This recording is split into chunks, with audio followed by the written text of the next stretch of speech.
इलियास मुगल साहब को अल्लाह ताला ने बेपनाह सलाहियतों से नवाजा है। उन सलाहियतों में आज हम उनकी शख्सियत के सिर्फ एक पहलू पे बात करेंगे कि वो एक समाजी रहनुमा हैं, और उस समाजी रहनुमा में वो गुज़श्ता 16 साल से एक अदारे के साथ मुंसलिक हैं।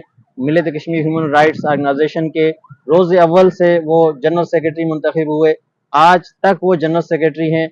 मेरा उनसे सवाल ये होगा कि क्या वजूहात हैं कि 16 साल तक आप बिला मुकाबला इस अदारे के जनरल सेक्रेटरी रहे? एक तो ये बताइए, और दूसरा मिलत कश्मीर ह्यूमन राइट्स ऑर्गेनाइजेशन के मकासद क्या है? बिस्मिल्लाहिर्रहमानिर्रहीम। सबसे पहले तो मती रहमान आसिफ साहब आपका बहुत शुक्रिया, और SM TV का बहुत शुक्रिया। और आपने जो मेरा तारुफ करवाया, मैं इस काबिल नहीं हूँ, ये आपका हुस्न ज़न है। अल्लाह ताला आपको सलामत रखे और आपके उस हुस्न को भी सलामत रखे, हुस्न ज़न को, कि मैं उस पर पूरा उतरूँ। रही बात मिलत कश्मीर ह्यूमन राइट्स की, मेरी ये खुशनसीबी है कि बचपन से ही मैं एक ऐसे इदारे के साथ मुंसलिक हो गया।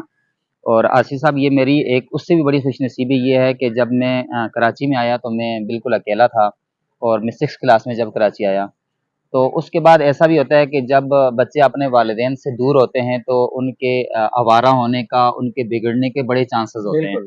वो स्मोकिंग की तरफ चले जाते हैं, वो नशे की तरफ चले जाते हैं, वो बहुत सी बुराइयों में पड़ जाते हैं। मेरी खुशनसीबी है कि मिलत कश्मीर ह्यूमन राइट्स ऑर्गेनाइजेशन जैसा इदारा मिला और मैं उसके साथ मुंसलिक हो गया। और उससे बड़ी भी मेरी खुशनसीबी है, मैं इस काबिल तो नहीं था कि मुझे उस वक्त जनरल सेक्रेटरी मुंतखब किया गया। और अल्हम्दुलिल्लाह, जैसा कि आपने कहा कि 16 साल से मैं इस इदारे का जनरल सेक्रेटरी हूँ। ये अलग बात है कि शायद मैं उस नहज पे काम नहीं कर सका कि जिस तरह करना चाहिए, मगर दोस्तों का हुस्न ज़न था, उनका एतमाद था, और शायद कुछ मेरी भी सलाहियत होगी जिसकी वजह से मुझे अब तक जो है लोगों ने आप इसके गवाह हैं, चूँकि आप मिलत कश्मीर ह्यूमन राइट्स के चेयरमैन भी हैं। तो आपने देखा कि हर 2 साल के बाद मिलत कश्मीर ह्यूमन राइट्स के इलेक्शन होते हैं। उसके बावजूद भी अगर लोग मेरे ऊपर एतमाद कर रहे हैं और मुझे बिला मुकाबला जनरल सेक्रेटरी मुंतखब करते हैं, ये मैं उनका शुक्रिया भी अदा करूँगा। तो ये उनका मेरे ऊपर शायद ज़्यादा ही हुस्न ज़न भी है, और कुछ मेरी उसमें कुछ अपनी कुछ नाकामियाँ और कुछ कामयाबियाँ भी शामिल होंगी।